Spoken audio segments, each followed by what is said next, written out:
शिवसेना हा शिस्तीने चालणारा पक्ष आहे. आमचे शिवसेनेचे उपनेता, नवी मुंबईचे विरोधी पक्ष नेता यांनी माझा आज सत्कार केला. माझ्या चांगल्या कामाबद्दल. मी काल शिंदे साहेबांचं नाव नसलेल्या फलकाच्या विषयावर जो मी काल आंदोलन केला, त्या संदर्भात आज मला इथं बोलून माझा सत्कार करण्यात आला. त्यांचे खूप खूप शुभेच्छा. बघा, शिवसेना ही शांत बसणारी सेना नाही. त्याच्यामुळे ज्या ज्या ठिकाणी ज्या ज्या वेळेस अन्याय होईल त्या त्यावेळेस सर्वजण एकत्र येऊन लढायला तयार असतात. आणि उलट मला आनंद झाला की काल आमच्या सर्व यंग ब्रिगेड युवासेनेच्या लोकांनी साहिलच्या नेतृत्वाखाली काल त्यांनी आंदोलन केलं आणि हे आंदोलन अशीच होत राहतील.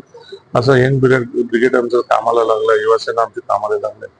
त्याच्यामुळे साहजिकच त्यांचा सत्कार करणं एक उपनेता म्हणून आणि विरोधी पक्षनेता माझं कर्तव्य, त्यांना बोलून त्यांचा सन्मान केला.